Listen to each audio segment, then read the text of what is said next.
Hey everybody, it's Justin here. And Eric here. And what are we doing today? We are going to continue playing Hi-Fi Rush, Yeah, uh, and it's a game from Tango Microsoft. Tango Gameworks, technically. Tango Gameworks, yeah, I think published by Microsoft. I want to say published by Published by Microsoft. Bethesda. Yeah, Bethesda, which is owned by Microsoft. Yep. But they're And still holding their publisher title. So I don't know. It's weird. yeah, yeah. Yeah. But so this game for us is a little bit close to our sort of heart and soul as a company, as a business. It's very audio driven and connected to audio. There's definitely strong rhythm gameplay mechanics at work here, which both Justin and I have experience working on on making actual rhythm games. So we're very interested to see what they've done in particular as well. Some of the more audio driven non-rhythm gameplay elements, and just to see how do they present that. It's something that we've been attempting to push for with our own technology and just throughout the industry, because we think there's a lot of potential there that's so far unlocked, or excuse me, has not yet been unlocked. Yeah. So Yeah, and we also will stream a regular session as well that focuses on game industry news, but yep. it's been slow. I suspect because GDC E3 are all getting wound up for. There's some we've been covering the saga of like the Microsoft Activision acquisition, which there was like light rumblings on, but it's actually gotten quite quiet because I think Microsoft has gotten a lot more serious about the possibility of it falling through. So Mm-hmm. I think they're being more wise about running their mouth about certain things at times, as like a posturing thing when there's actually a reason to believe it's failing. So all those typical news stories are quite quiet at this point in time. So yeah, we're giving a shot at playing this again, hopefully with not as many technical issues. Fingers crossed. Yeah, Always fingers crossed.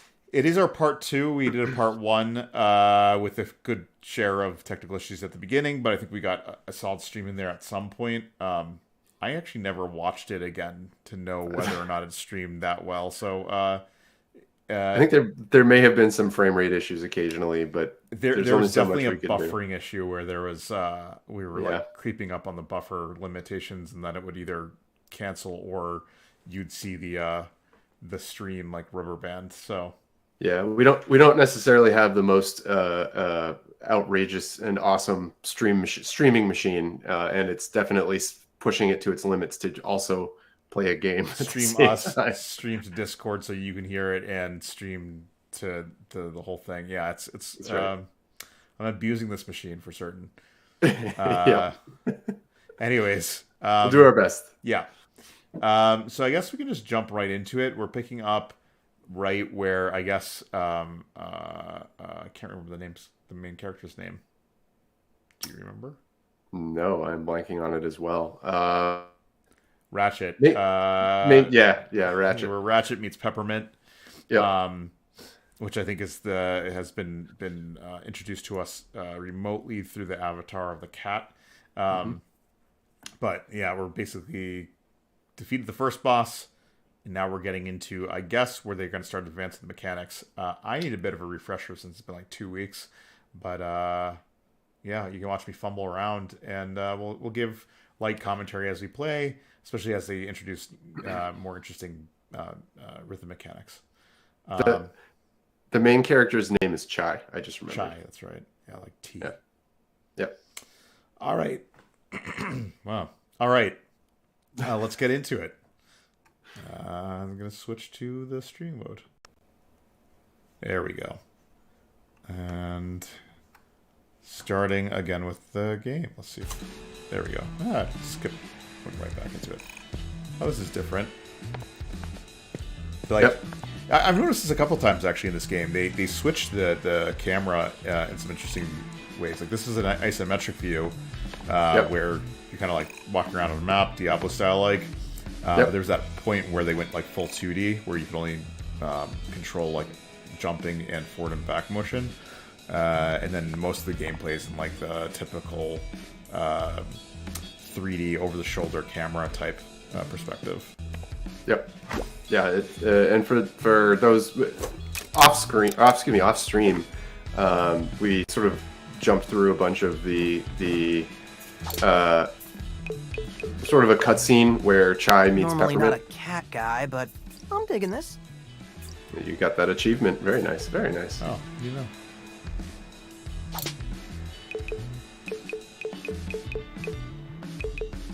Sir.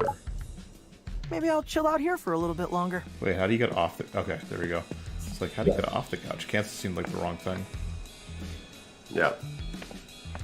That's Peppermint. Yeah. Or not that, but southeast. These are the little logs that you find throughout the game. On Oh, I each. see. It shows you how much you've missed. Yeah. Exactly.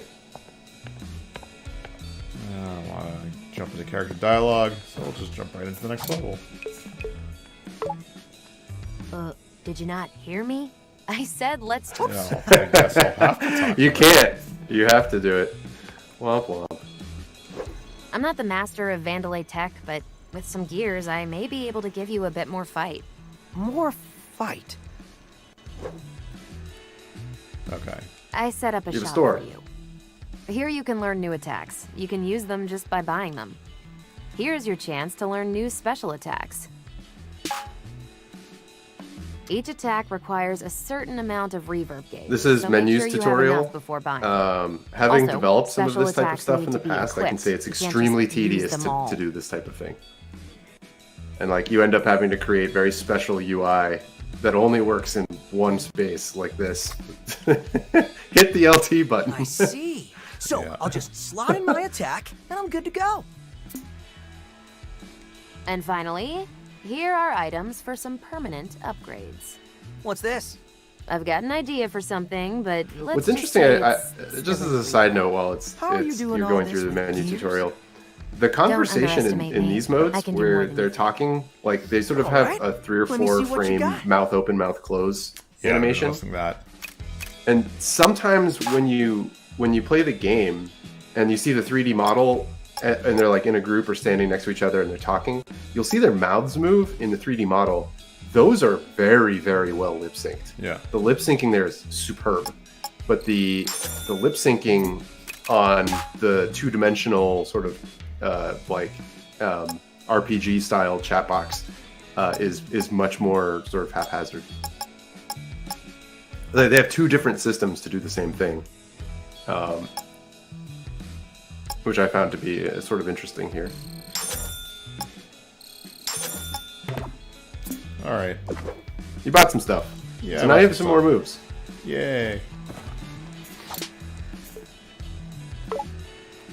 Okay, ready when you are. Yeah, the real Peppermint. challenge is going to be jumping What's the back grand into plan? this because right. Check this out. I wonder how quick I'll be. I think I can't even remember. The Mission dodge button. report. So this Spectra program is, like I said, top secret, and only the R1, top brass I of want the to company say. have You're playing with info the on it. PlayStation Why are you so controller, right? worried? I am. Spectra could be anything. Let's just say someone on the inside see. gave me a hot tip. Sure, whatever. Anyway, we're gonna go back up to the production facility. Using my skills and your powers, we break into the production head's office. Yep. That's right. And the with stream our luck, is she's busy clearly cleaning up your behind mess by at a bit, QA but and won't be It's there. not too bad so We far. access her computer, steal the files on Spectra, I feel and like it get just out. caught up a whole Cool, bunch. cool. But I wasn't listening, but sounds quick and easy. Great. Maybe While it's you're now away, just really I can easy to sync see up with your 'cause of- tech through 808. Might figure out some new Yeah. tricks for you. What? like you this aren't stuff's coming? easier On a to mission follow. this dangerous? I'm not that stupid. I'll leave that to you. All What's right. an 808 or Wait, are you implying? The 808? 808 is the cat. yeah, but I assume it's named after an error like 404. Oh, I don't know. It's an 808 error. Yeah, I don't know.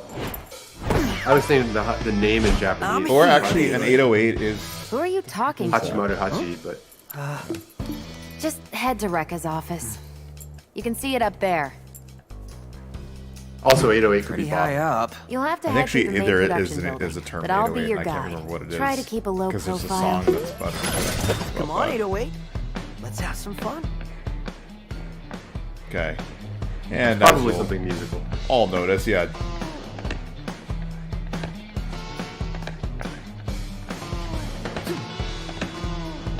Jumping on the beat. Very nice.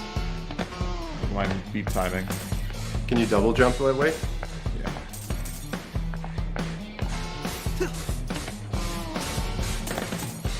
I still find the jumping a bit odd, but Yeah, it takes some getting used to for sure.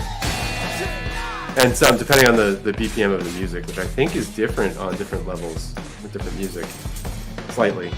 It can feel either really good, as in like the peak of your jump matches the timing in which you'd want to hit for maximum height. That second jump would match the timing of a beat, but Yeah. sometimes those don't align, and it gets weird. more than one way. Or just a room full of boxes. Like, yeah, break the boxes. Look, a vlog.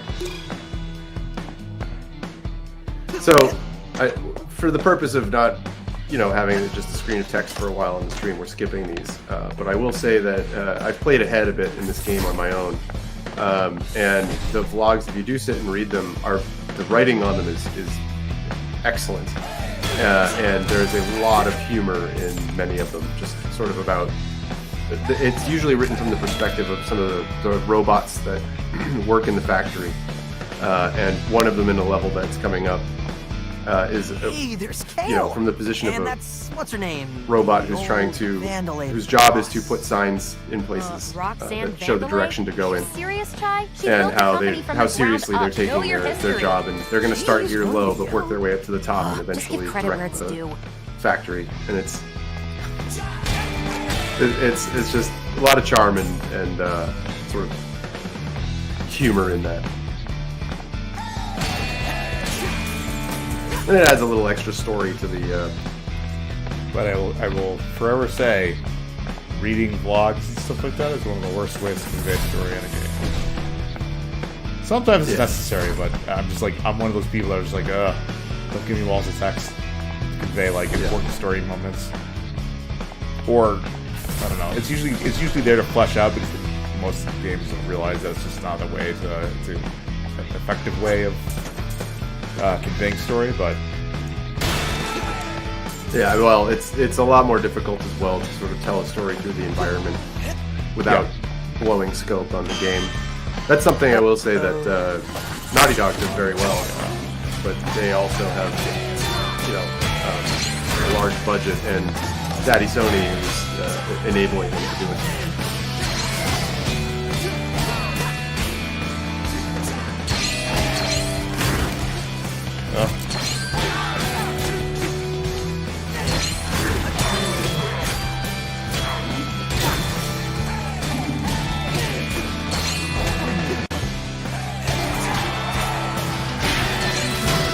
There you go.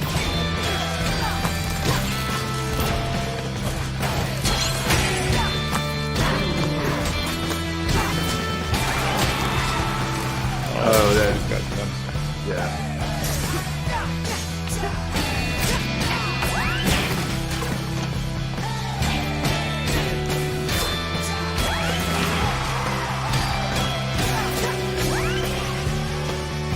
It really disrupts the flow. Like you're building up a flow and a combo, which sounds good in the music, but then they throw attacks from There goes outside our of your low even profile. field of view Come on, this is more fun. that And as long force as you to Rebecca move away and doesn't- break your combo, which breaks the music sound, which is sort of like, it feels a little bit at odds with the design of the game there. I'd be willing to bet they struggled with that a lot sounds internally. juicy. I thought this Yeah, I section mean, wouldn't be here. It's like a I challenge to thought you really said this was balance more fun. like flow and rhythm gameplay, which really like tells you, hey, you have to flow specifically one way or another. Which they've done an okay job with. There's times where it just feels like it's a little off. Not rhythmically, it's gameplay wise. Yeah. I think in the game it definitely feels like it makes more sense when you think of it as a rhythm action game instead of just a game where rhythm is optional. Because so much of it is tied into what you do and don't do with the timing of the music. Right. What's going on? You didn't touch that first time around. Yeah, I think it opens and closes with the beat.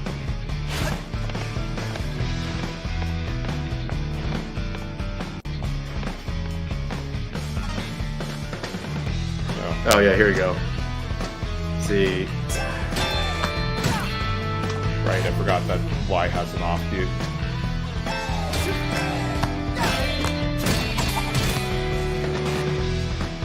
Oh.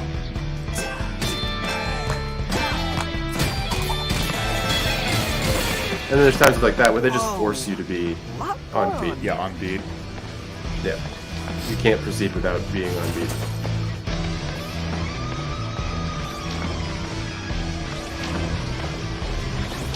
Gotta check for stuff to break. Yeah, always. What I thought was fascinating is those the art style they chose for those pickups, the little ears and stuff. For the longest time, playing this game, I thought that they were two-dimensional billboards. They were they look like stickers because they have a hard white outline. Yeah. But they're actually 3D models that can spin. It's fascinating. Like when I realized that it wasn't just a 2D thing, I was like, wow. They worked really hard to make them look like a sticker, but it's super convincing. Oh yeah, definitely hit as much as you can. Yeah, that was broken.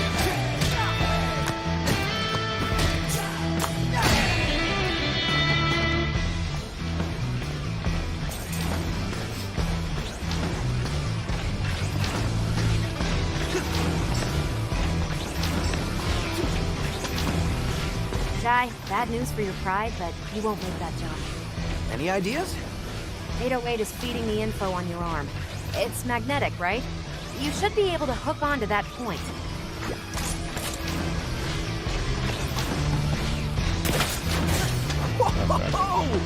It sounds like it can make that jump.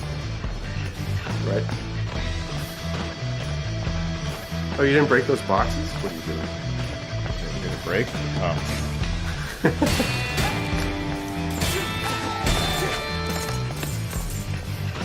I think you can knock the barrels around too. I'm not. Yeah, there's I'm not certain really- objects that have some sort of physics attached to them. Most things don't actually. Yeah. Well, other than a collision box that says you can't go there. Yeah. The invisible wall. Like most of these things are non-interactive. Where the batteries are. Clearly.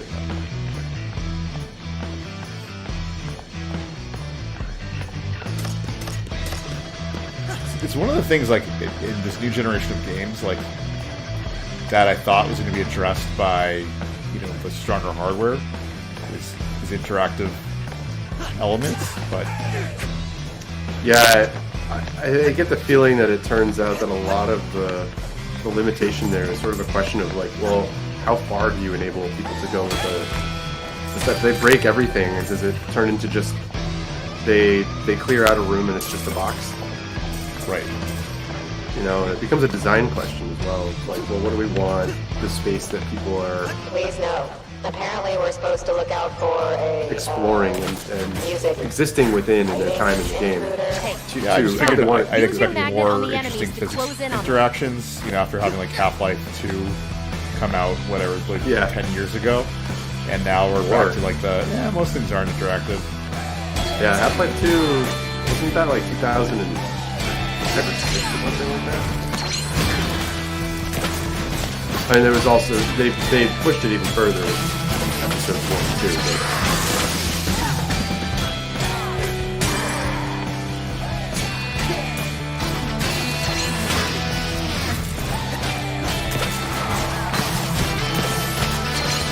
Don't forget to try your new combos. You bought them.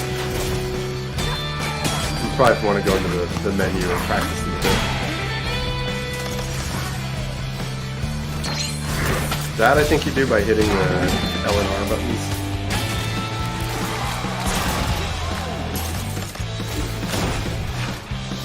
Queen's combo buttons. The L3 and R3 You know, buttons. mash your way through it. Whoa there, big guy. Oh, there is that.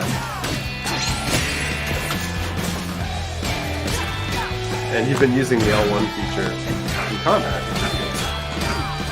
which is the grappling hook to bring you in closer to enemies, which does help when you have enemies who they back off and try to attack you with Yeah.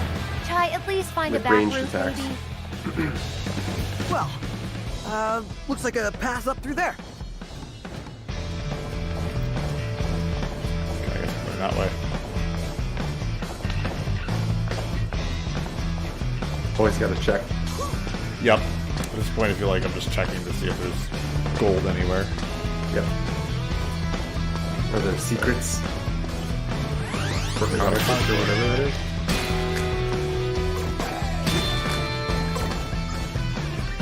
Okay, is that where I was supposed to go, or up here? Up there is where they want you to go. Up the other direction is more the secret stuff.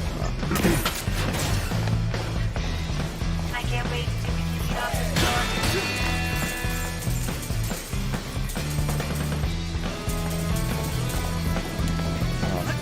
Stuff where I get flame resistance at some point.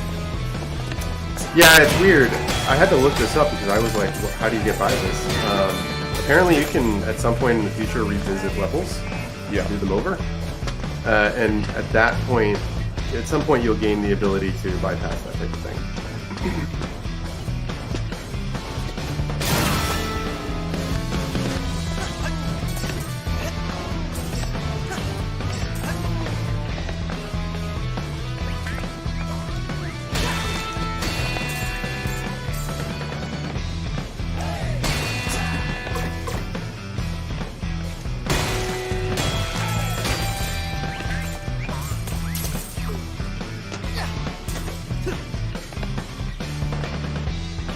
Pick my Oh. radio. Wow, this is pretty good. Yeah, it does look like that, This would doesn't be cool it? to hang Yeah, up in a the little bit. hideout.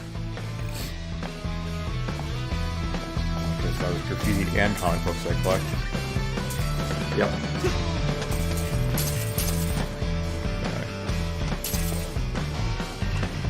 Nothing happened. Chai's dream is to become a rock star, but through this game, he's really just becoming the ultimate form of music nerd fan.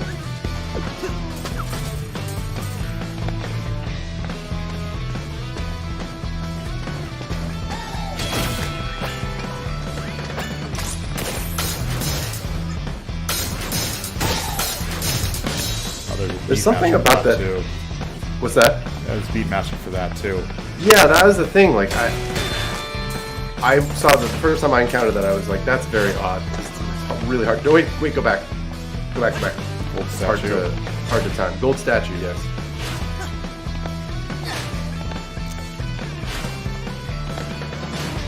There's no point going back. No, no going back. Wow, what a bummer. Oh well. The gold statue, you can hit a whole bunch, and the face changes shape as you hit it, and it drops tons of the gears. Oh well.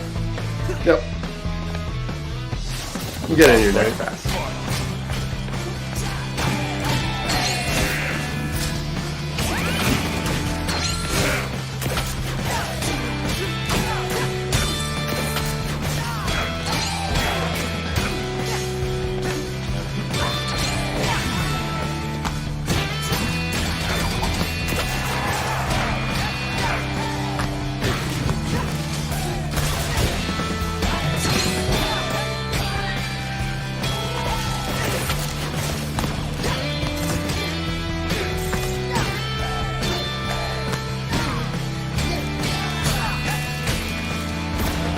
So you're not really trying very hard to do the musical stuff, are you? No, I mean I'm still tapping along to it. It's just you end up falling off the beat when you're trying to dodge. Yeah.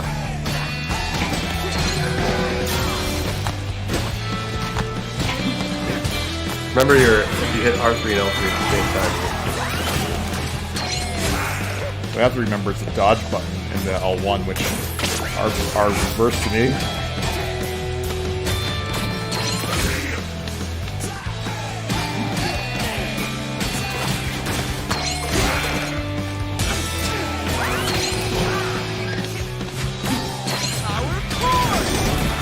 There you go.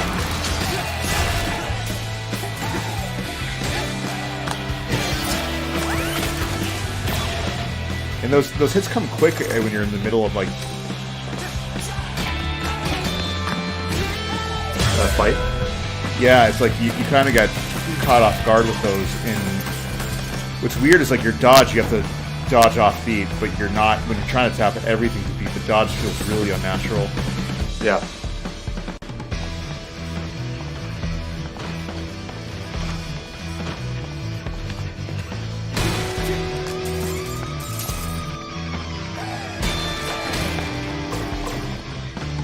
They actually, if I recall correctly, if you do dodge last second and do it on the beat, because all the enemies' attacks come on the beat, Yeah. then you get like you get certain bonuses. So it almost incentivizes you to like wait till the last possible moment. But it turns out, at least in practice for me, it was very difficult to time correctly because you're like, Hey there, Chai. at least initially, I guess I'm still a Figured noob you at it. might need some but- help out in the field. I Yeah. hacked these terminals and can send you some upgrades from here. Nice. Oh, and Aiden asked if this is a 3D platformer. It's kind of a 3D platformer. The platform actually, I think, is the weakest part of it. The physics feel really wonky, so like jumping around feels really not the best. But the action aspects of it are. It actually, I think the closest thing I can compare this to is like is Devil May Cry. I was gonna say the same thing, yeah. In the same way, like Devil May Cry has platforming aspects, but it's really not meant to be that. So Peppermint. It's kind of speckled in there just to keep things interesting or What's that just about? diverse. Spectra. Break up your Our informant combat. sent me yeah. code implying it's an AI. Apparently hidden in all Vandelay's Project Armstrong robotic parts. And what makes you so worried? My source said that Vandelay never kept a project under wraps like that before. There's red flags all over this. What? You have me running around on some dark web hunch? I trust my sources. You're sounding even more suspicious than Vandelay. Ugh, Chai, just... You know what? Don't care. I'm out of here after this anyway. You know what's weird is like I can't focus on the story at all when it comes to doing anything with this game. It's like I'm 'cause hearing the story, but I don't know what they're talking about. It's there's so much. There's like in a normal action game, you get used to like the attacks and doing that, or I guess in a rhythm game, it's still even still, unless you practice the song, the particular song or level umpteen times, it can still take. There's a lot of cognitive load to get it to play well. Right. And this is layering on top of that rhythm mechanic. It's also layering the traversal, the sort of action 3D platformer problem space, and a story on top of that at the same time. So, like, if you really want to listen to the story, stop moving, just listen Yeah. to them chat. And then Oh, go back to the sounds like game and fun. experience the actual traversal and everything.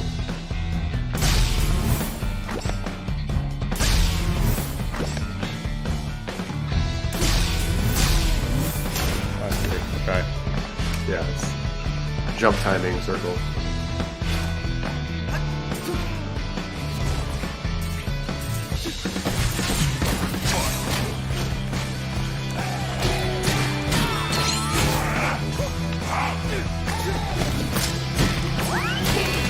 You got the dodges. R1, buddy, R1.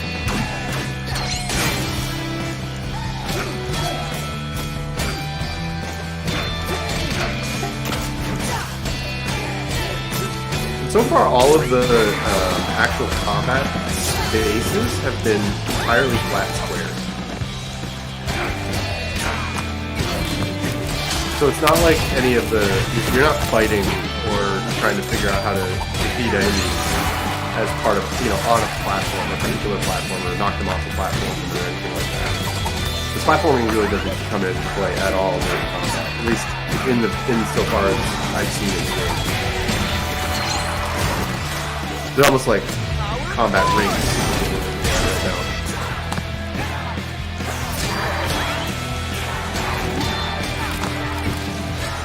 not to say that that's a problem. I'm just suggesting that that's a design decision that was made. This may be one of their conceits to the cognitive overload. Yeah, I mean, it really does take a lot of your focus to just manage everything that's going on. And I suppose it's something that like you build up over time, but At the risk of stating I the think it obvious, has a lot of please do not the. walk This on is one of those Bethesda things where I machines think when you that lose. they're. I can't believe I even have to say this. The combat feels pretty hectic and haphazard as compared to something like God of War, where they spend a lot of time trying to figure out how to make it so that you as a player have a manageable amount of complexity on screen at any given time, even though theoretically Kratos could be on screen and be attacked by 80 people who just gang up on him at once, and there's no chance because he's being fired at from range and attacked close distance. The game doesn't present you with situations like that because they would be an instant defeat. yeah. In this game, it's not that they're doing that as well. They're just seem to be sort of picking certain enemy groups, putting them in there, and relying on you as a player to manage, what to do when you see the attacks, the distance attacks appear on screen, right? They have big, bright lines drawn on the floor, like right there, that indicate enemy attack incoming, and give you, like there too, give the opportunity to dodge. The challenge is that they're doing this pretty early on. Yeah, you've only played for like 2 hours at this point. And they throw a lot of enemies at you and ask you to do a lot of musical timing and combo learning. And you don't spend that much time practicing this because you spend a lot of time traversing 3D terrain.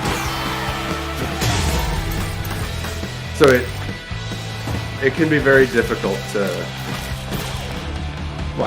feel not frustrated at the game during some of this space. I mean, the good news is it's pretty lenient on how much damage you can take. But yeah, Yes. I mean, Yes. it is a cognitive load, and I feel like you really have to give a lot of your attention to this. Yeah. Like this part here is pretty cool with the way they Yeah, mix the levels with the music.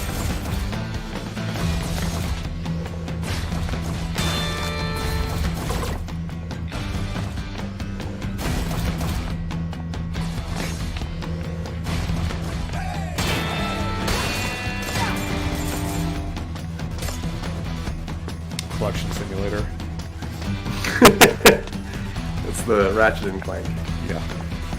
Is you have a sphere of influence around you, and if you get close enough, magnetic features all come in. That's another one of those things you'll theoretically be able to do in the future. What? ×3. There you are, you little punk. You're not getting out of here. You're all locked down and getting the smackdown. Alright.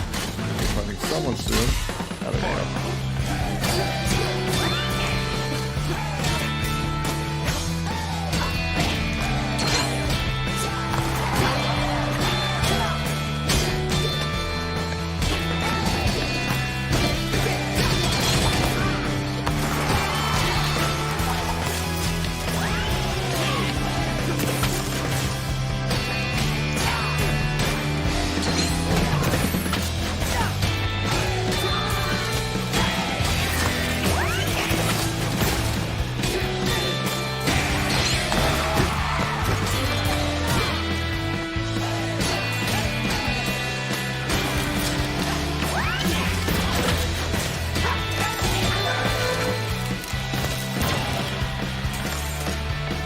Alright.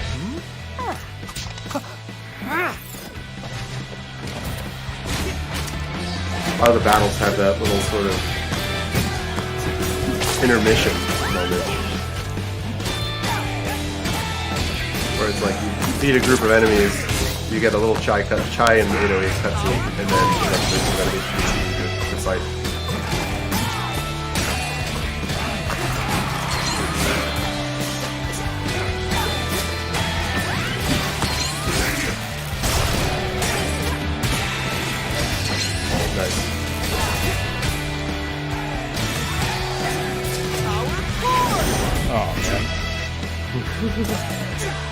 At least he used it.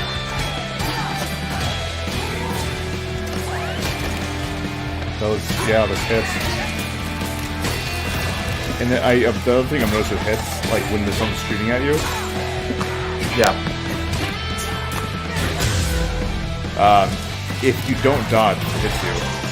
But it's pretty much tracking on you no matter what. Yeah. Yep. There's a Lock down over here. Peppermint. Where you come in?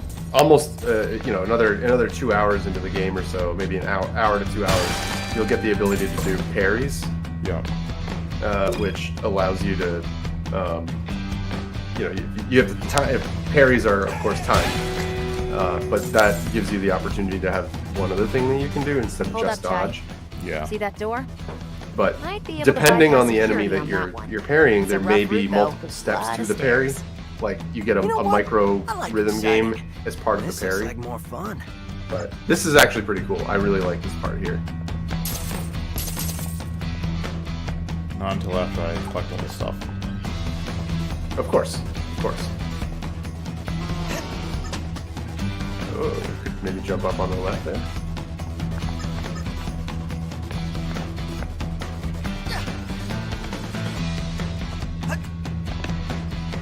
Now go. Right? You can, but apparently it doesn't get you anywhere.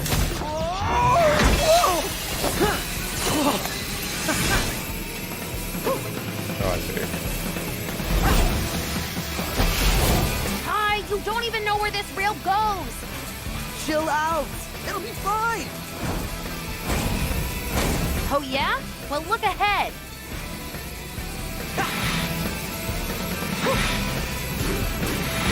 Oops, wrong button. I hit like the actual A button as opposed to like The only X button. Yeah. Yep.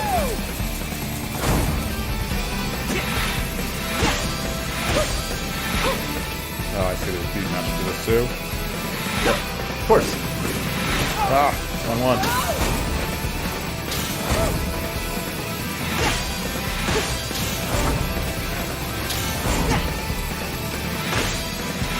Ah.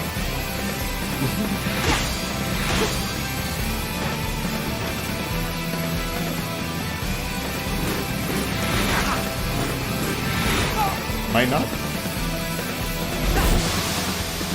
A is X. Yeah. Admit it, Peppermint. You wish you were doing this. Actually, no. Also, looks like you've been spotted. That's as far as you go.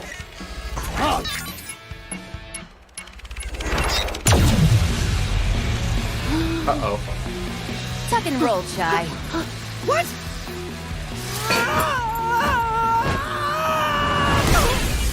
Very anime style. Yeah. Floppy body. Oh yeah. Well, somewhere. We're actually pretty close to Rekka's office now. I think that bot there might told be you it'll work out. the Irish old man bot. You talk to him. I've seen some good work and some bad falls in my time. But I must say, I'm impressed you are still alive, lad. So strange. So there's so much of the they have different bots with different personalities and voices in many cases, and they do an excellent job with the What are these? characterization in Electric those cases. barriers? Yeah. There's a character later on who Might reminds come me a in lot handy. of the You ready for this, Chai? the Ready for what? person in Monsters Inc. who goes, Mike Wazowski. Oh yeah, yeah. Yeah, I'm it's the animator, I always think. watching. Or the director that was The voicing. yeah, I want to say that's I can't remember who it was. I think that was him because there was also Edna Mode was also, I believe, or Edna in Incredibles was also one of the voices of the directors. Yeah. Yeah, I'm just reading the comments. Yeah, it compares it to Patapon, which Oh, sure. yeah, it's similar to Patapon in a lot of ways. Patapon required like some really strict Oh my timing God. to get anything working, and the game, more annoying than anything else, would have like syncopated beats that would throw in there that you had to work with in order to get your Patapons to charge or whatever else. So you really had to learn the effective beats for like charging your and the different moves or whatever that you had to have your Patapons do. Yeah. There's a point in that game where I was like, I can't make it forward. Like, I just could not get it to work with one of the levels, like music. And so, like, I think it was one of the bosses that just kept on hitting a wall, and I was like, I can't do this anymore. And then I played it on PlayStation 4, and the rhythm was even weirder on that one. Yeah. I think there's some sort of delay that was built in, and I couldn't. It's just one of those games that, like, I really enjoyed, but it ramped up so quickly and so hard that I couldn't actually complete it. We had I had a similar experience to that with Patapon, and in fact with Rhythm Tango or Rhythm Heaven. But For the, I believe, Game Boy Advance. Both of those games were like unrelenting in their requirement that you be frame perfect for the beat stuff. Yeah, especially with Rhythm Heaven. The biggest issue with that was that you'd have like 5 seconds to learn a beat, and it's like, oh, sorry, you messed it up. You're like, over. I just had 5 seconds to figure it out. And it basically, it's in the roguelike vein where it's just like, you have to mess up a bunch of times in order to get it right. And I think in a lot of modern day gaming, for me especially, it's like I don't have the patience to keep losing and trying to figure out how things work correctly. Let me guess. This one does a bit better job. Like, it's a lot more forgiving in your inability to match the beat. It seems like it gives you pretty wide open slop windows, so you can mash if you want. It's just like it's not going to give you the good grades. It's not going to give you the hit bonuses. Your damage output goes down a little bit too. I know that they're like, no, you get a bonus for hitting on the beat, but really, to maximize your effect here, you really need to basically hit everything on the beat as much as possible. Yeah, hold down the right trigger. Come on. And now move and aim. Yeah, suddenly you're in like third-person shooter game.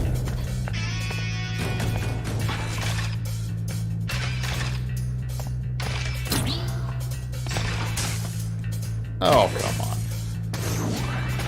Did it give it to you? Yeah, it did. Anyways.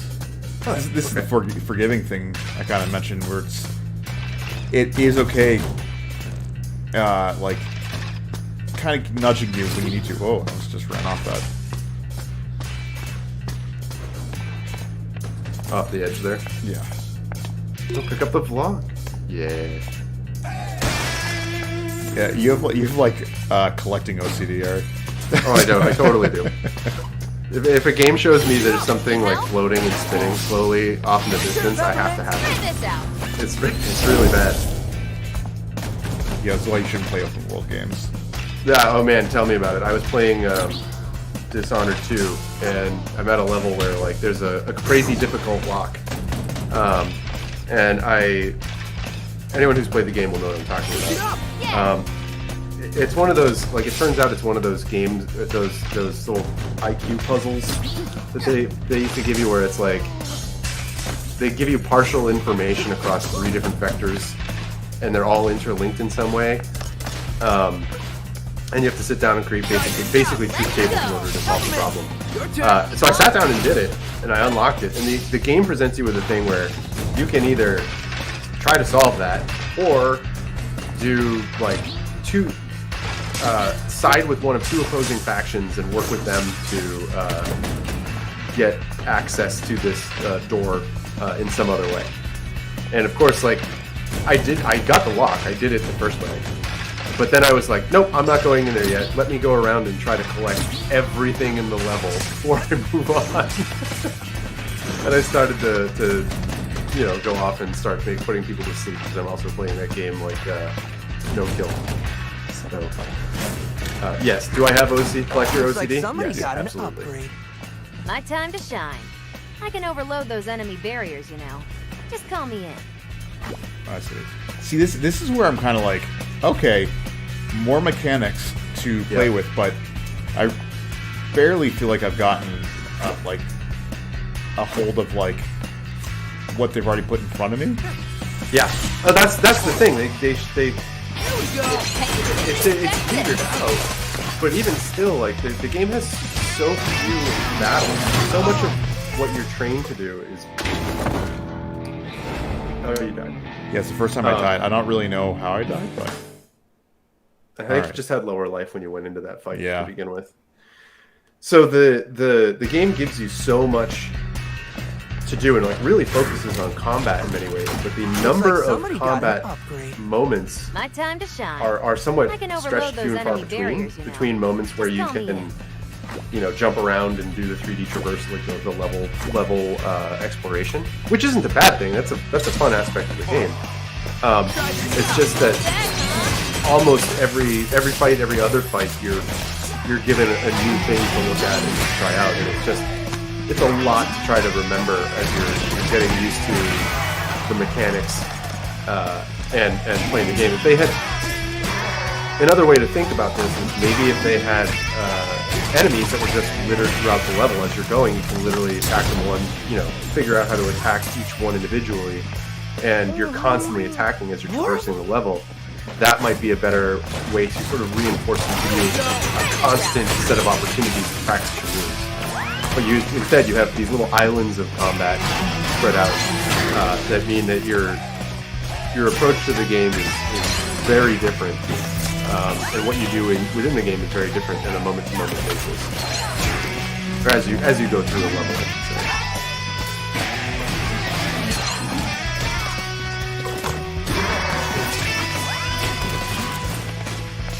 And you haven't even opened up the combo list yet to start practice the combos. And figure out what moves and what is X or Y, like which of those attacks on. I'm getting very overwhelmed by everything right now. Yep. I bet me talking while you're doing this isn't helping. Looking good.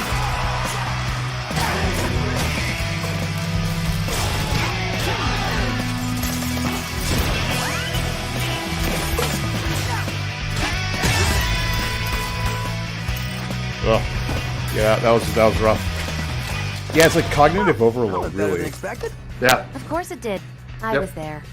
I mean, the thing is, like, I don't think I would be as upset about it if the game didn't grade you at the end of every fight. Right? Like, if it didn't show you any of those numbers that were, like, related to your speed of your attack, or, excuse me, of the combat encounter and the damage up when you're timing, Any idea? they just said, like, you did it, move But on. it does. It would feel a lot more sort of just playful instead of like, oh, you really suck at the rhythm stuff, huh? It's actually an issue that I had with like Devil May Cry, where when they grade you about like how poorly you did, it's just like, man, like this game's difficult enough as it is. I don't need you telling me how bad I am as a player. There we go. Go get him, Shy. Just all of those.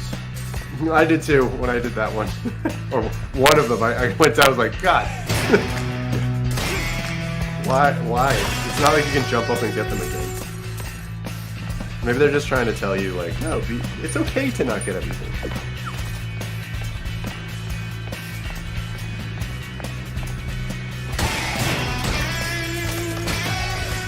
Like, I'm still impressed with what they're able to pull off with this. Like, Oh. they really, like, committed to the rhythm action game. I'm still not sold on it actually being that effective as like a gameplay. Framework. Sort of. Yeah, like, it really requires the player to work a lot. And, I feel like if you're not getting the rhythm part, it can start feeling really frustrating.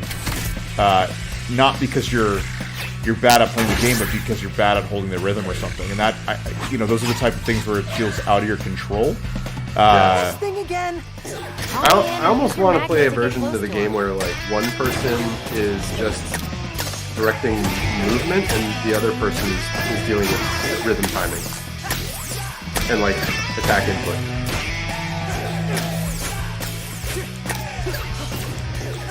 Which separates it, right, entirely, but it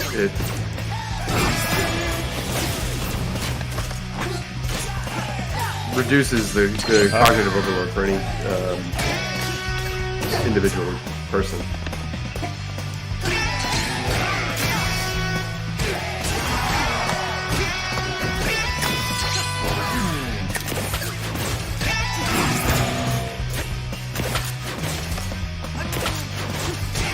Oh, those red and green circles are so loud on the screen.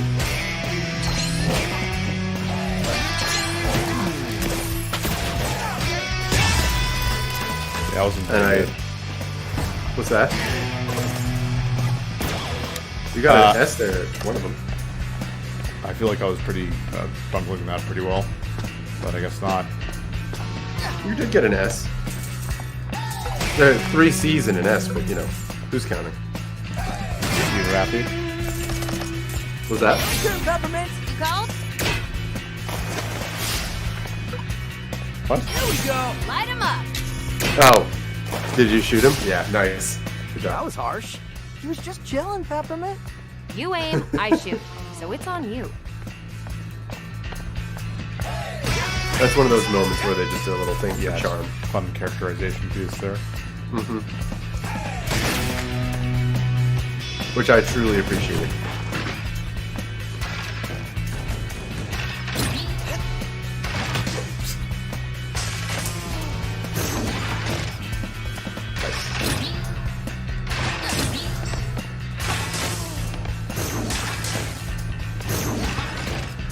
The heck? This is one You, area jumped a where it's little, like, you got there a little early. yeah.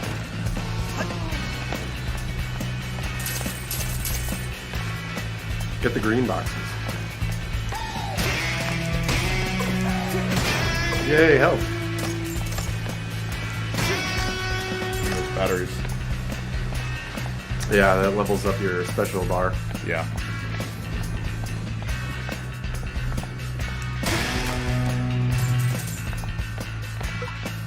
Well, Peppermint. Your turn. Need help? yeah, I also feel like this game works me too hard to the point where I'm like, I don't know if I want to keep playing this after playing it for a couple, I don't know, an hour or so. Yeah. Yeah, wow. So, the Aiden, the commenter, said that they beat Patapon, but that it took hyperfocus, ADHD levels of hyperfocus. Yeah. To do it. I don't doubt it.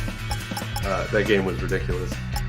And they said that collector OCD sounds similar to what they have with Fire Emblem or RPGs in general over leveling OCD.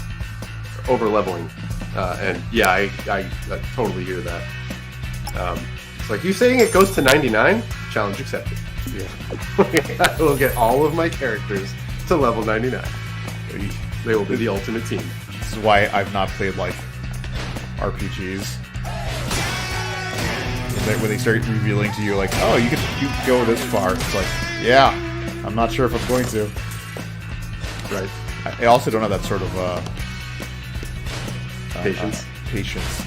as I did when I was younger to play through games. Like Final Fantasy VII was one of those games where it's like, I think I need to keep upgrading my characters to try to beat it. And also with modern day RPGs, at least with Final Fantasy VII, they had enemy scaling, so it didn't matter. Like your enemies would get more difficult as you scaled, so there wasn't really a value to getting higher and higher levels because it just made the game more and more difficult anyways. There was a little bit because the leveling, that scale wasn't a 1-to-1, but so you would get benefit by leveling up, but it wouldn't.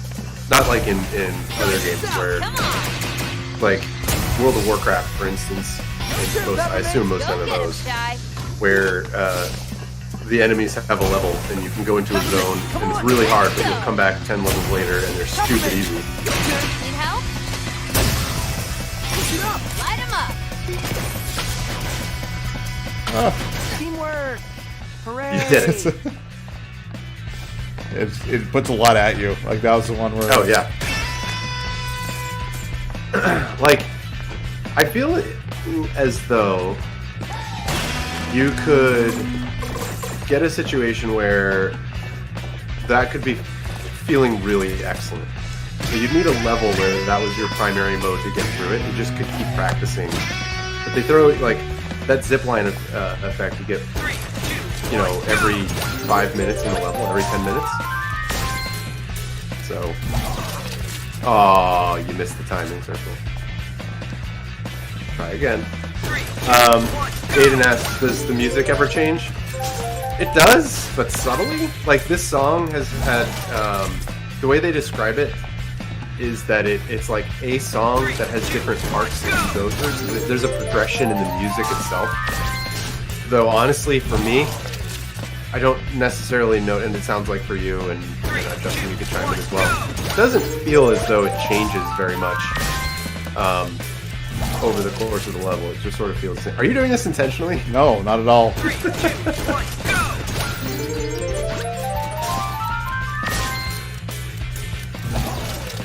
What the heck? Wow. No idea what's going on here. Is it making it easier to get down to the... No. Hey, you got it. What it is there's too many control buttons. There's two primary attack buttons, X and Y, I guess. You have your dodge, your grapple, yeah. Jump. And then you have your jump and your like special call out. You have your special attack, which is left 3 and right 3. When your special call out is calling whatever her name, Peppermint, by doing R2, and then you have rhythm matching on top of all that. It's just like it's really a lot. We're almost there. Yeah. Oh well, Yep. I guess your whole To the point where like get simple your records tasks off are is beginning without her to knowing plan is shot. Thanks really to you. make it Who is difficult doing for all me. the hard work here? It wouldn't be so Also, they hard have if you just conversation listened to while me you're to trying to begin do with. That too, yeah. Which, you know, I know that right now it's extra difficult for you to focus on that because you know, you're playing the game and trying to talk about it at the same time. That's extra difficult. But I will say that when I played this myself, I frequently had to stop and listen if I wanted to focus on their conversations as well. You won't want to miss this. Like I literally would just not move forward right here and wait. Oh, do you want to shoot the pigeons? I think if you talk to that guy, he's going to ask you to shoot These pigeons. pigeons are the source of my discontent. I desire assistance. Think you can help out? all right. Peppermint! Try this out. There's two other groups of pigeons around.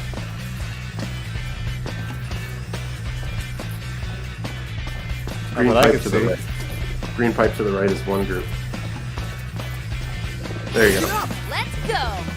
Nope, down. I'm gonna kill that bulge. Oh, you won't even let me do it. Peppermint! All right. Your turn! Yeah. Oh, and they're right there. On top of the box. Down. Peppermint! White box. Yeah, I didn't even see those. Now you can talk to the My guy again. discontent is gone. I do the work. You did it! I like how it does like a Wild Stallions. Excellent. Yeah, very Teenage Mutant Ninja Turtles. No. Wild Stallions. Bill and Ted. Jeez. Oh, yes. Oh, 100%. Oh my god, good call.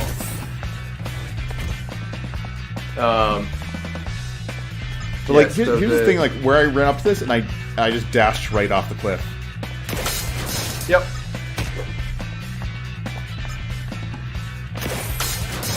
Oh yeah, the point about Fire Emblem was that there's like 50 characters for that, and yeah, leveling them all up to 99. That is a job, the second job. As for the music ever changing, to wrap that up, it does. Like right here, especially during these attacks and the combat, they'll have different sort of mode changes. Again, it's the same song, it's just a different part in it. So is it really that different? Not super much. And level to level, like these are all one big level, but level to level is where you really get the bigger shifts in music. In reality, it works out so that when you're doing a lot of conversing, it's the same 4 bars or so that get repeated or mixed in dynamically, so it's not quite a loop the whole time.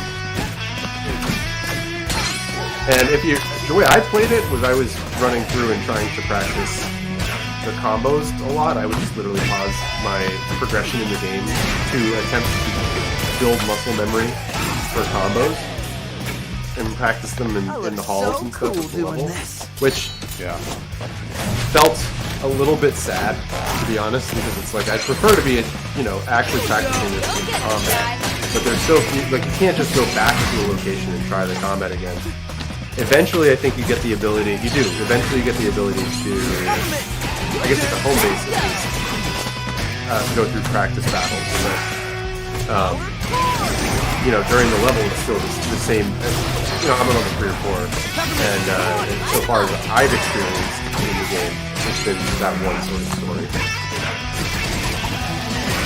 Yeah, Tevia mentions that it's such a great game. I gotta say, it's definitely fresh.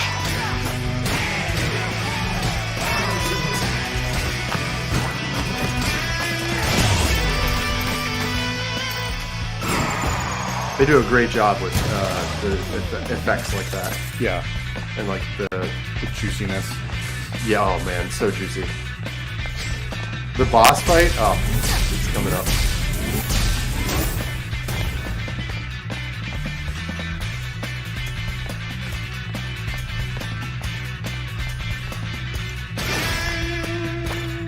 Well, this is it. Just play it cool. Here's some different music. A lot of music.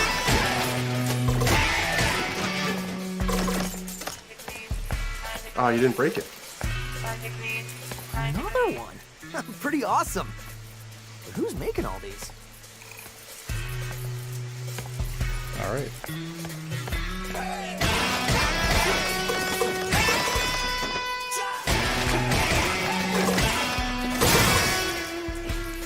Nice. You lost it now. It's dead. I know this may get me in trouble, but I think that is the love of my life right there. Oh, unrequited love. Our work agreement forbids it. It's the refrigerator. I don't remember. It might be the secretary. Who I you wish can it was also like talk to. an inanimate object. Yeah. Oh, here you go. No. The vlog. Oh no. Talk to those guys. Bigger, stronger. Is this promo for Rekka or motivation for the rest of us? I'm trying to make this a better place to work. Is this an HR matter? Figures you don't see it. You think this encourages them? Nah.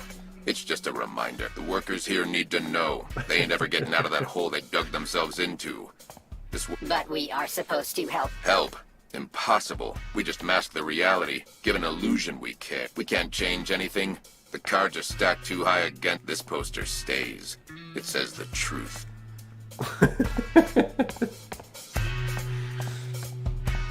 It's got a real interesting tongue-in-cheek way of talking about work. Yeah, no, it's exactly. It actually has some good social commentary as well on this stuff. Which, Definitely by the way, if you haven't watched Atlanta yet, Eric, you should, because that's got full social commentary. That's a comedy, right? It's more than a comedy for certain. It's comedy, yes, but it's not really dramedy. It's more of a drama that is written in a way that's funny all the be time. Successful? All right. You want to be productive? Then you gotta be aggressive. Get the Zune out. And when a That's right. D-Beck punk like you wants to run out of here, you're just asking for it. Asking for what exactly? You disrespecting me? That's it. The gloves are coming off. This seems very much like a see game that that. would have come out during the GameCube era, when they were doing when Beautiful Grasshopper was Yeah, doing yeah, all the games like What Beautiful was your Joe plan and for this, whatnot. Peppermint? Yep. I don't know. Fight? It's got a lot of the paying me same double for playfulness this. to But it. I'm Yeah. not paying you anything. Hey, I'm the main show here. So All right, let's see how badly I need to try this over and Here's over some again. different music. Come on.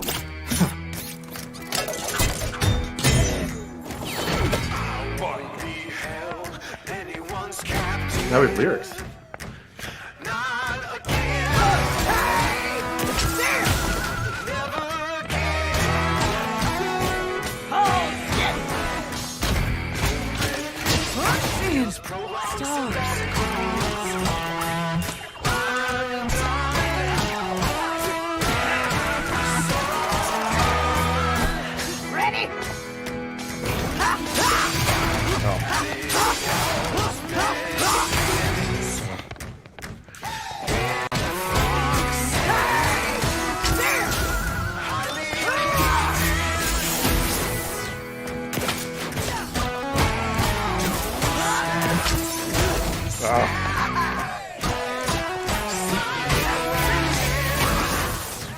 the grapple and the dodge.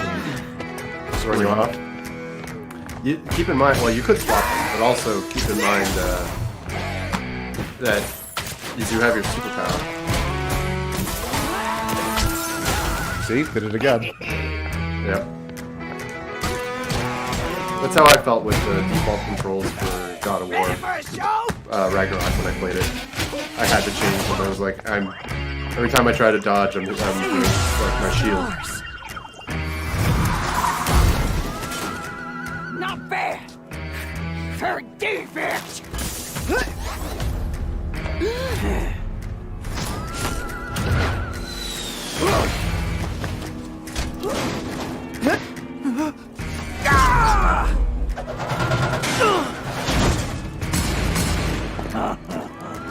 Okay. Yeah, all of that, you're like, well, she missed me. Stop. Oh, I guess she didn't do that much damage. No. You're like, oh, this was the point. Yeah, this is a very weird cutscene. And here we get some progression in the music.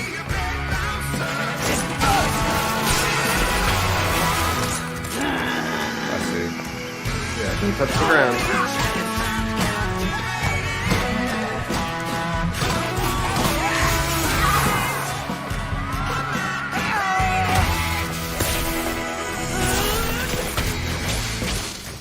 Oh no! Okay, don't do that. Don't do that at all.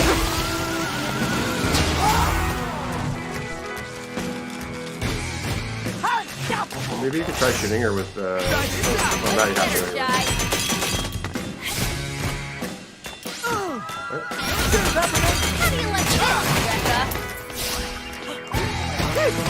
Use your special.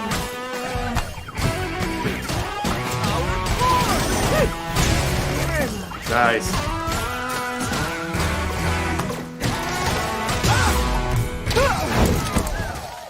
You ain't gonna ruin this company's rep. Tevye, you mentioned the Evil Within. I haven't played it. They're wondering. Kind of wondering it actually. You're going out. Either have you? I have. No. Yeah. I have a friend who worked on it, but never actually had a chance to play through it. At least, did he work on it? Yeah, he worked on it. What do you have you said that there are references in the game. Which ones in particular? If you don't mind my asking, or at least if we've seen one so far in this level, what would be one of the references?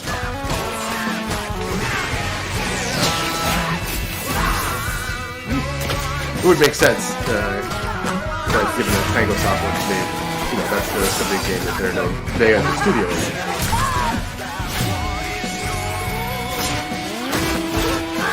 Uh-oh.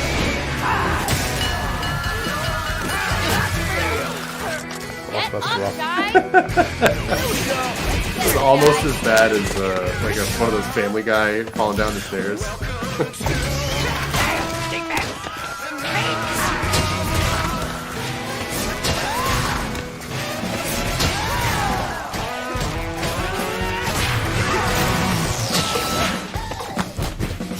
Alright, you got some good help there. That's good.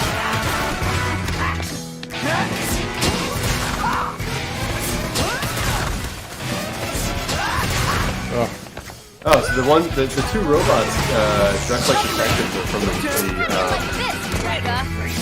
the Evil Within, apparently. It's a reference or a callback to the too. Yeah, that's pretty cool. Yeah.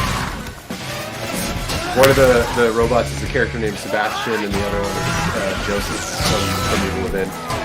That's pretty sweet. I love when studios are able to like find ways to connect the lore from one of their previous games into the new ones.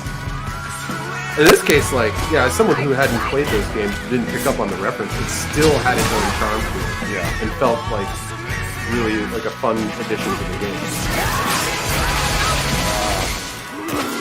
Uh-oh. You have your special.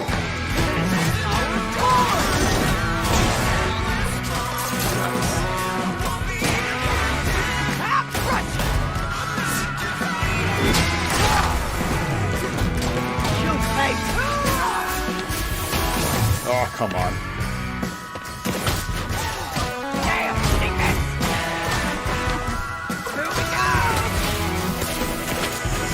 No! Oh no! You got ambitious. No, I didn't. I was trying to dodge. Oh. I thought you saw that her life was like a That's what It's a dodge button. Let's go. Peppermint, come on! Get her, Jai.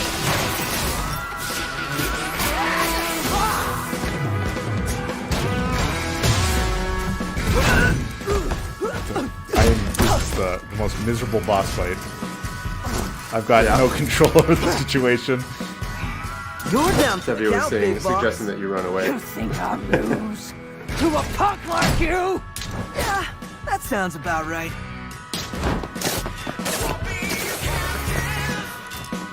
A very classic drag thing. Usually that's a sword tip in an anime.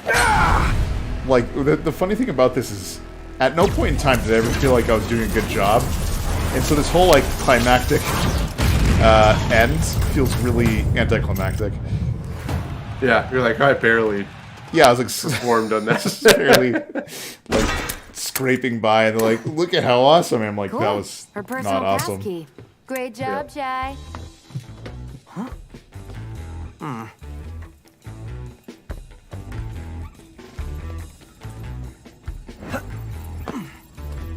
Yep. Goodbye, Rekka. Crazy. Looks like we found our AI. This is a screensaver, Jai. I was like, it kind of looks like Jarvis. Right? They're like, no. The writing in this is so good. Spectra is The designed writing's to good. interface with It's got user clever perception and comedy. reasoning. It's got really good And this gives animation and Vandalay timing, direct but access to people's minds. I'm still like torn on how much it actually asks you to do to be proficient at the game. Yeah. Would you make that thing stop? I'm trying to concentrate. It is a cognitively heavy thing. Yeah. Which, what's the term? What did you just do? You said make it stop. Gimmick, it's sales point. Yeah. Did you hear that Shinji Mikami left this company? After this was released, he's like, I'm done. Really? Yeah. I guess he's going into Rocket, retirement, please but tell I me you doubt he's dealt going to be in with retirement defect indefinitely. What in the hell am I looking at? The name's Chai, Yeah. not defect. Tevye mentions that the voice acting was great, and I totally agree. Yeah. This is some of the best voice acting I've heard in the game. In haven't fact, you heard? Japanese They're developers, looking for a new there are production Japanese head. voices for this. Is I this some speak sort of Japanese, and joke? it's a thing that like I normally, when that's an option, I'll listen to it in Japanese. But the voice acting in this is so good in English that I'm just like, no, it's fine. It's also like I want I think a you half missed it, honey. American developed game, right? Like the production team is here and the development team is in Japan. Could get your people to I production think right also, away. well, the lead designer, I think they were yes, all sir. in Japan. Their lead Go designer ahead, say whatever you was want. American See this? expat living in Japan. Peppermint and the I case, are gonna okay? kick your Yeah, ass with your own I think tech. he was a Peppermint. producer or If that's not something enough, like that check out my arm. I can make on it one of the twice. designers on Slow some it of down. the Tango Software Class games. And he proposed this game internally, and they did some prototypes and then developed it out. It worked out really well. I mean, it's a very different game than like The Evil Within, which is the last game they. Well, no, they also did. Did they do Ghostwire Tokyo? Or was that a different team at Bethesda? Ghostwire Tokyo, I thought was a different group. It might be a different group, yeah. Yeah, Not apparently even as of an February apology, 23, so about like Jai? a week ago, For 9 days getting ago, the job Bethesda done? announced that Shinji Are you Mikami that is confirmed dumb? to be stepping Now down they know at me. Tango Software No, or you're not Gameworks. acting Which I should alone. remind everybody, Shinji Mikami is the father of Resident Evil, Secrecy right? is blown. I have to rethink my I whole want to plan. say yes, although was a my plan? memory on that is What? sort of like all Okay, over the I place. might Apparently they have did been do on a power trip. Ghostwire I'm Tokyo, sorry. according Yeah. to Tevye. But you got Yeah. your data right? Thanks, Tevye. Spectra? The data that said Vandalay can basically mind control you? I wasn't really listening. Yeah, he Just he check directed this the out. first installment of the Resident Evil series. Yep, he did. And 2, right? I want to say... And I actually want to say he skipped 1. I want to say it was like Whoa, what 3 are you- that he wasn't part of, but 4 Sync he Yeah. was, or Project Armstrong some weird interfaces. something like that. And I think he was off. This isn't Armstrong He was Tech. off Resident Evil, I think, after smudges 4, on my or arm. maybe it was It's not 5. enough. And with just a simple Don't command. you There was some weird You were like right all this reorganization of time, the and I'm a Capcom stubborn teams. loser. Because, Also, Pepper Platinum, is way cooler than me. Grasshopper, Yo, what and Still doubting? Shinji Mikami kind of You made all me say that. defected randomly and design started this their for, own you know, companies research by or that point in something? time. Only you Yeah. wouldn't find this suspicious. Apparently- The point is, they can, and I need to He stop made that. games, Disney I licensed wish you games, good Who luck. Framed Roger Rabbit, Bye. Aladdin, and Goof Troop.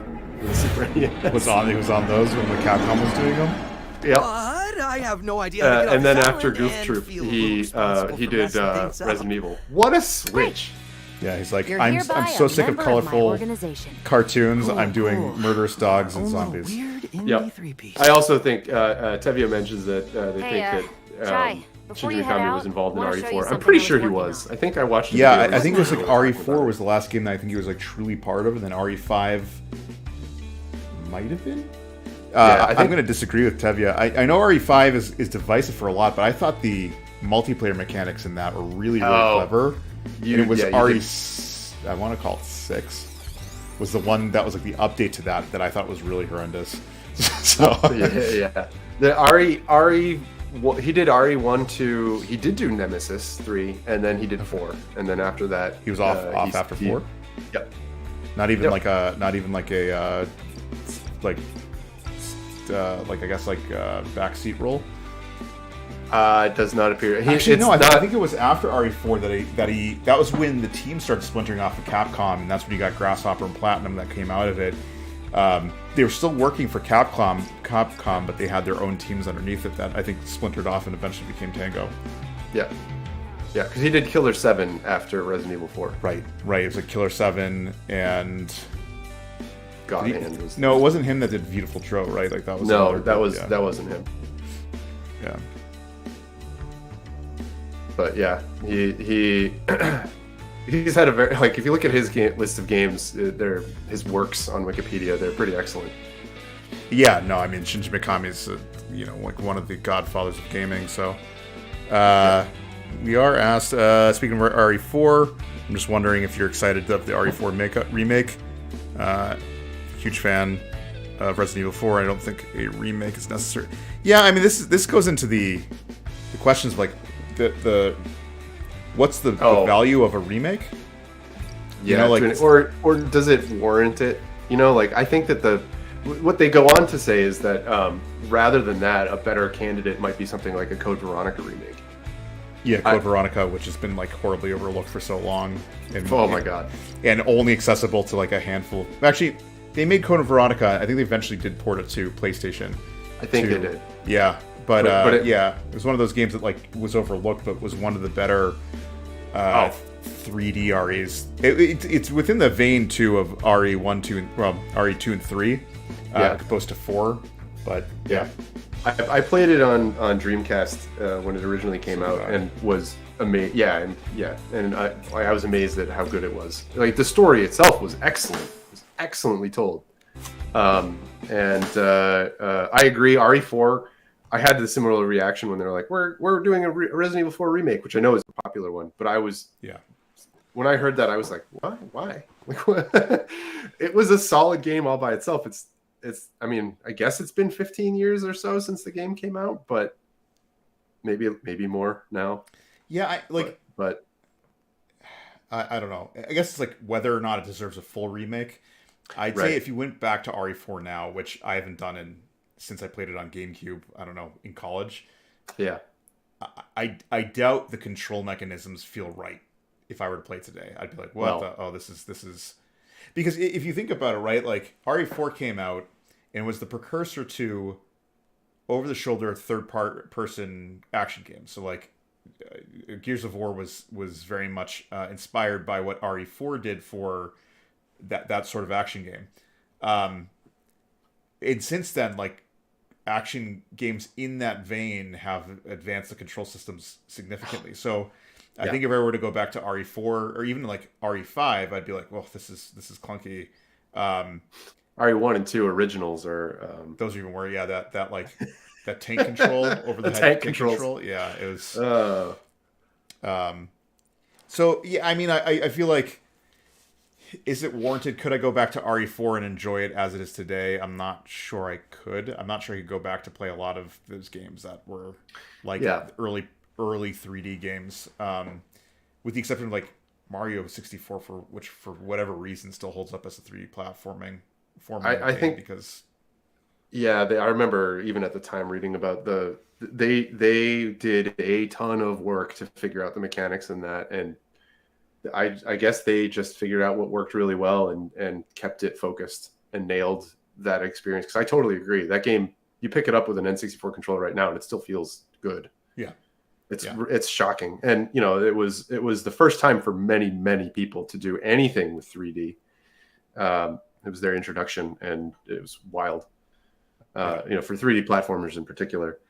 But yeah, no, the Capcom's history with 3D controls in Resident Evil has been rough.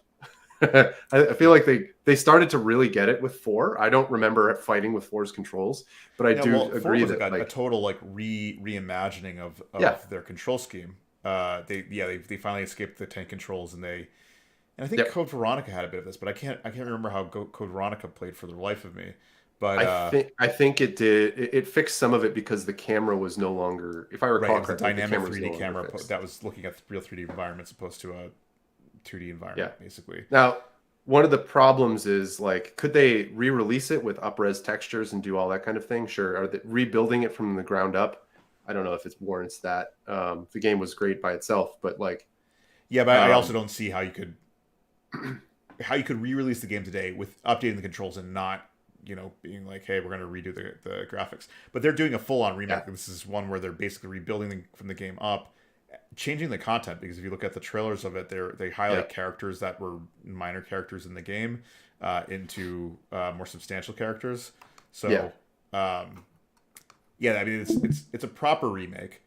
I am excited to see where it goes, but I've also kind of fallen away from playing RE now. Like when they did 7 and they finally decided to like break away from the RE 5-6 days, I really was like, well, I like to play scary games, but games that are too scary make me way too anxious. Like, this because I couldn't play through RE2 until you got me past like certain scenes.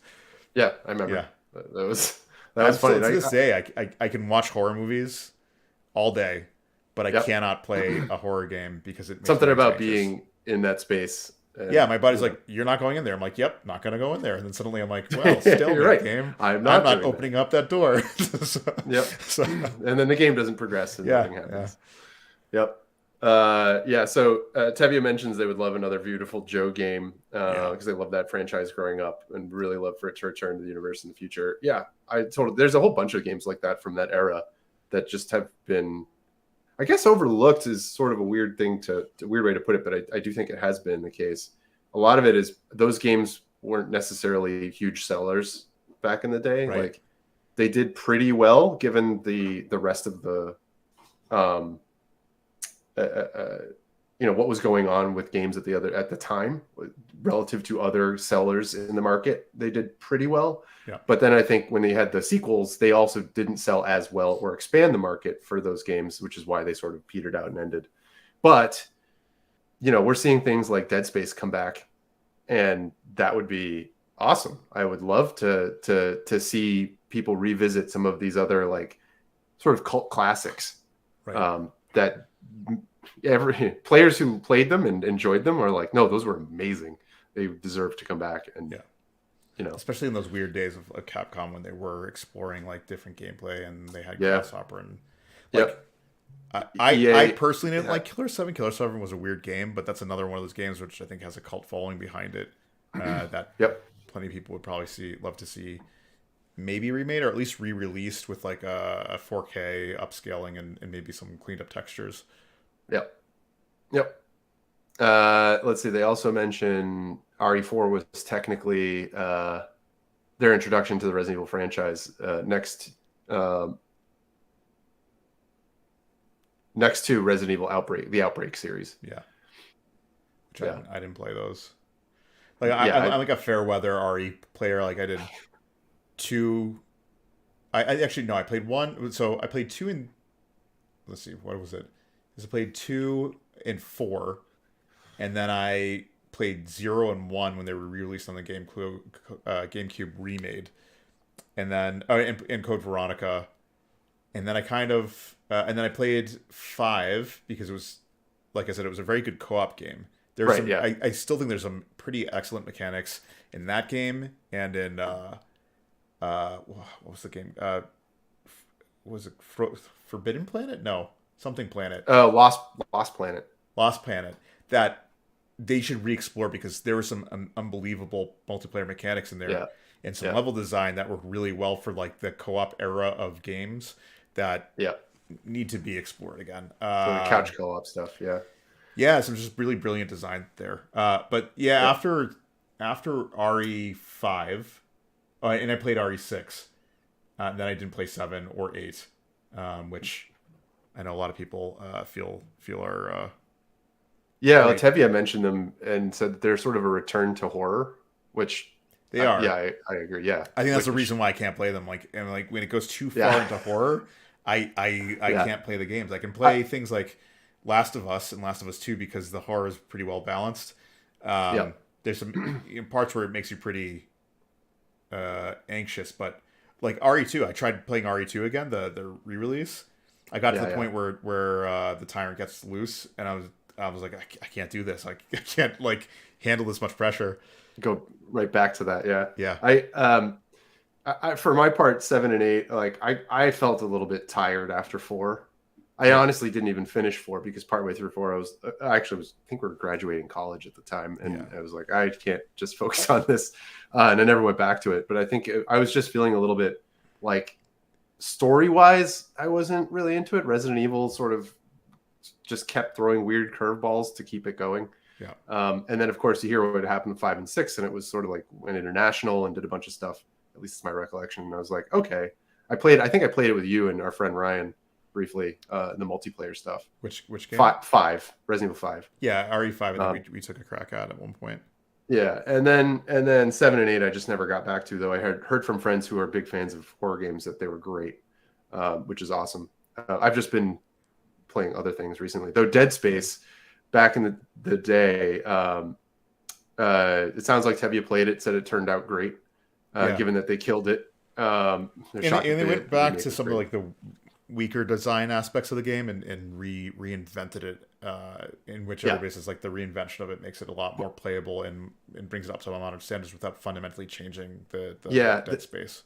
Dead Space 3, unfortunately, came at a time when EA was going through a rough spot under the now CEO of Unity, JR. Riccatello, yeah. They had a standing order to basically seem to be internally like monetize everything.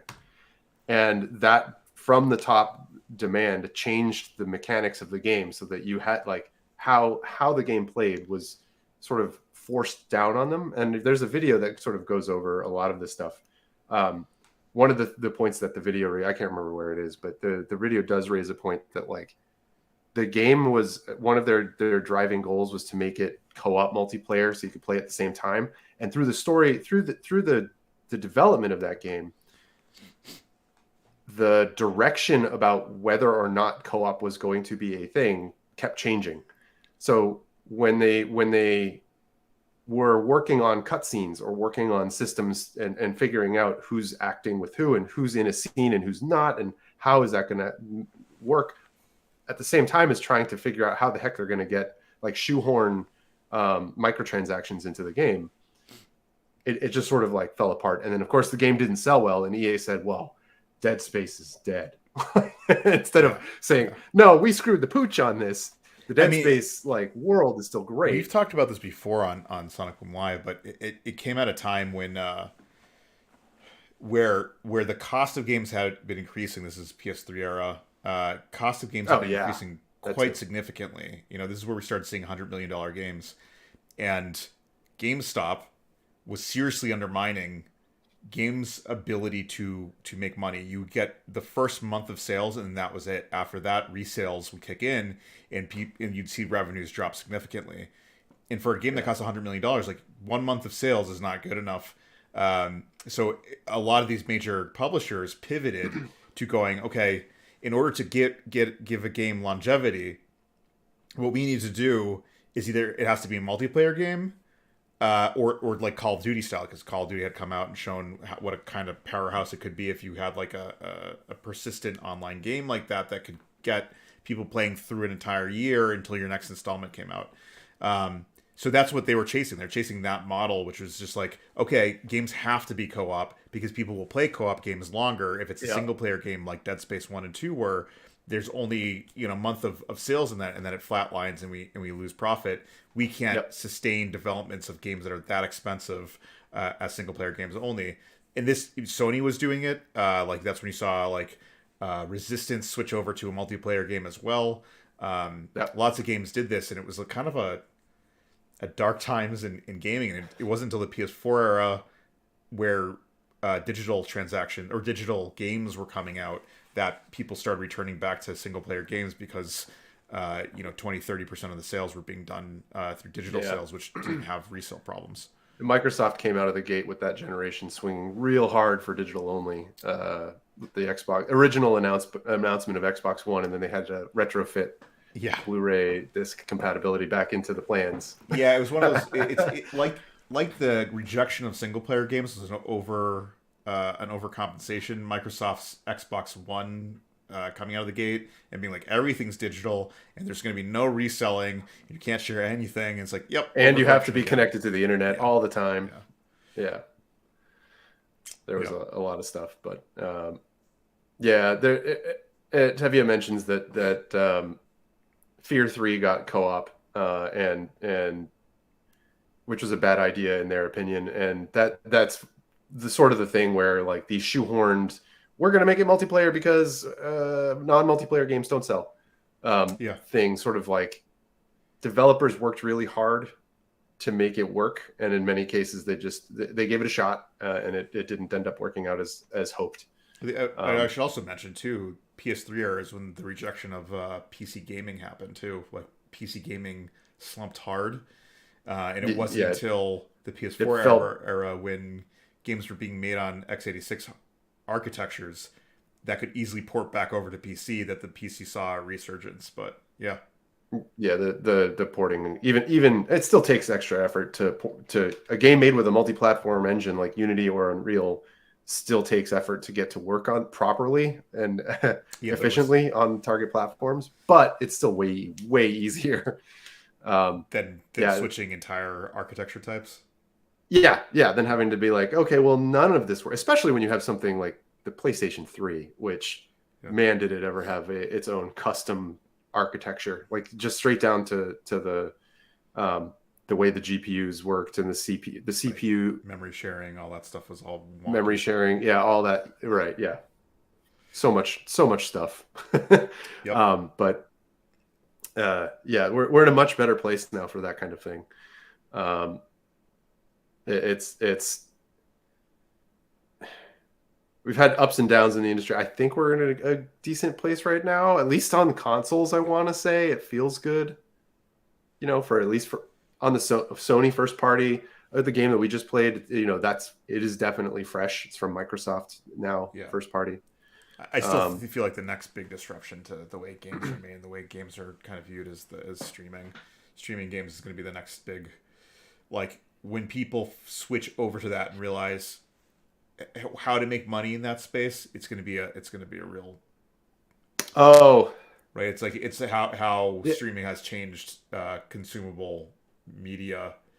Totally agreed, right? There. Like streaming is going to change the way games work and the way the fact that you can and all that stuff. The fact that you don't even need NVIDIA's DLSS stuff to play like a 4K game on your iPad or your phone tablet, I should say. Yeah. Your Chromebook, for that matter. It will be the eventual death of gaming hardware. It'll all be server stuff as we know it today. But there may be some still things with like. It also looks like we dropped all of our viewers like at the same time, so I'm not sure what happened there, but. Oh well. Where it's looking, I'm still getting comments coming in, and one of the comments that's mentioned is I hope streaming games aren't as so go ahead. Yeah, there's two things Tevye mentions here that I like. I want to bring up. One is that they're fans of physical media, like I am as well. That's a thing, Yep. Justin. You know this very well. Like, given the opportunity to buy digital or physical, I will buy physical. Yeah. Like, just anytime. I want to be able to play the media. I hate when I get the game and it's just like a slip for the code. Yeah. They're like, here's your download code. It's like, that's not what. Why did I go to the store if that's what you're going to do? Stop it. But yeah, I'm a big fan of that. Archival reasons, I don't, in the event that whenever Sony shuts down their servers, I'll still have the access to it, that kind of thing. But they also mention, Suicide Squad Kills the Justice League, requiring online being a thing, and that's not the way that they think that people are going to necessarily want to play the game. It is like a co-op light game, I guess. It's like you're co-op and it's like 1 to 4 players, sort of in your own sharded it's a universe. design, I think, 1 to 4 player game that. So because if you played alone, it gives you AI. So it's basically a 4-player co-op game that's meant to be a 4-player co-op game. And when you don't have 4 players, it will fill in with AI characters instead. And that game, to me, like, I was excited about that game. I am far less excited about it now, having seen the 15 minutes of footage that they put out, or whatever it was at the last Sony thing. Everybody wanted from Rocksteady, it was not that. Right. The fact that it's all online all the time was sort of like, but why? For part of it, if I'm playing one player, first of all, why? But regardless, the affordances that they had to design into the game to allow this sort of open world space, but also enable squad based, it's you and 3 other people, or you're now very far away. And they were showing these big set piece battles as part of that 15-minute thing, but this is like a helicopter explosion, but the helicopter was this tiny little piece off on the screen, instead of having it be like the center of the camera and doing interesting things with camera focus to make sure that was your thing. There's still things going on in the world that aren't that, so they can't just zero you in on this as part of that story. So it sort of becomes like more sandboxy, which reduces the ability for them to do cinematic effects and drive that kind of thing. Like, for me, there was a lot of this. Suicide Squad Kills the Justice League. I was like, I'm going to withhold judgment until I see or can actually play it. But my excitement for the game is lessened now, having seen that and saying, I'm not sure that's the type of game that I'm excited to play. Yeah, I think that the problem that we keep finding with these types of games, it's the same thing with like Batman. Was it Arkham Knight? Not Arkham Knights. City. No, the newest one, the one with the Bat family and no Batman. Oh yeah, I don't remember. That came out last winter. Same thing. Like the problem is that these games have like 4 to 6 years of development time. Yeah, and it's crazy. By the time they're released, it's like there's nothing in the gameplay that hasn't already been done. Like the issue is, even with a talented studio like Rocksteady on this, again, holding judgment, but from the gameplay, it's like there looks like there is nothing interesting happening that hasn't already been done before. So now you're getting a Rocksteady game that's stripped of all the things that make it a Rocksteady game, like the cinematic aspects of it, the story-driven gameplay. All these things are now given up for multiplayer gameplay that probably still has a stronger story than most games of this type, but is not really doing much to introduce anything else compared to other multiplayer action games like this. Yeah, Gotham Knights was the Bat Family game. Yeah, thank you, Tevye. Who also mentioned that they really want.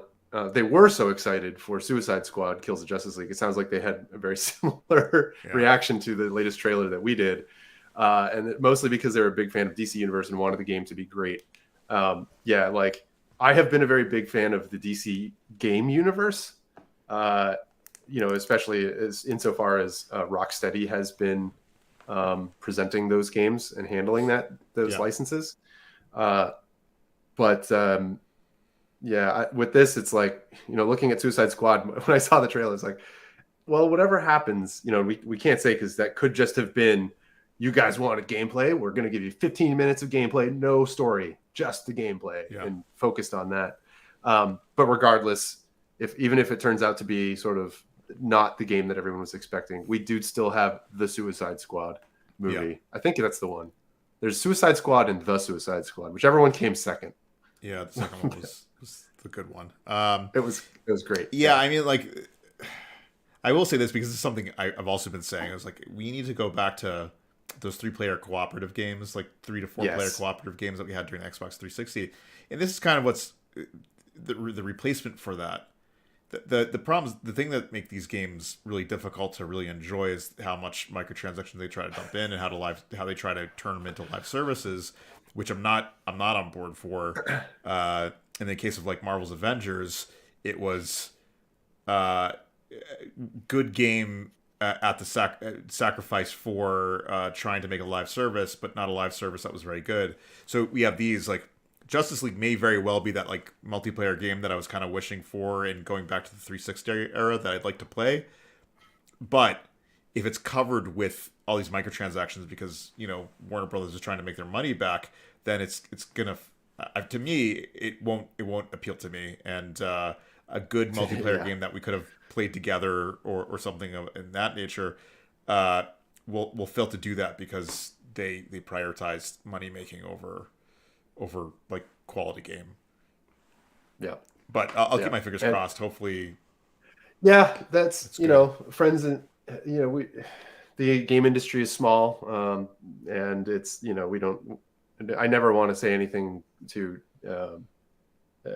derogatory to like knock down the work done by fellow game developers. It's, you know, a lot of heart and soul goes into this stuff. This is more of just sort of like personal preferences. Well, and a lot of the time it's also like corporate interests getting in the way of art. This happens with movies too, where, you know, you could have a really great movie and then corporate interests come in and be like, no. I mean, this is what's happening with Marvel currently, right? Like corporate interests are, well, maybe it's happening with Marvel. I would think it is that there was a push to go, we need more content for Disney Plus at the sacrifice of telling good stories and focusing on characters. And instead you get like, you know, B quality Marvel content, which is disappointing for fans. And the movies have taken a backseat to like trying to come up with a plot opposed to coming up with good character stories and character arcs. Same sort of thing. Like corporate interests interfere with artists' visions, and a lot of times, sometimes for the better, sometimes for the more often than not for the worse. And as we've seen with like a lot of the stuff that Warner Brothers has produced recently, it really seems like corporate interests are pushing at what could be huge games for the benefit of trying to create like a live service game. Harry Potter, weirdly, not one of those somehow. That's the thing that's most perplexing to me, is like Harry Potter being Warner Brothers' like premier franchises, ends up getting not getting interfered with, comes up with like a not a linear RPG, but like an open world RPG game focused in the Harry Potter universe. And it's exactly what people like Harry Potter people have wanted. In that game, I think hopefully proves to Warner Brothers, like, look, you do not need a live service game to sell 16 million copies in 1 month. Right. You know? Right. Yeah. I think, you know, especially if you have a franchise like a popular franchise like that attached to it. And Warner Brothers does have Harry Potter, Lord of the Batman, Rings, DC. Yeah. Matrix. Yeah, and like it's there was something I was going to say about a lot of ways. On the DC, you know, Warner Brothers handling the DC Universe stuff. There was I think James Gunn, is he now he's like the head creative? He's like the head director. I don't know. He's like Kevin Feige, whatever. Yeah, he's basically leading the vision for the next wave of DC movies. Yeah, he was saying that like my understanding is that the game universe, the DC game universe and the DC movie universe are going to be one and the same now. Yep. Which talk about corporate oversight and requirements for the games like this. We will have to see how they handle it, because scripts change very frequently through the course of development. Stories change, and that is way, way, way more expensive in games than it is. I have a feeling it will be like how Marvel handled their TV stuff, where it's like, this is a good idea until it's a really bad idea. and then they realized like the reality of trying to keep an interconnected universe with content that releases every week and has seasons every year versus movies that release every, you know, whatever, 2 to 4 years. Well, every year, whatever, they have two movies per year, and then realize like this is untenable. And I imagine the same thing's going to happen with the games, where it's like, no, there's a 6-year development cycle on these things, not a 2-year development cycle.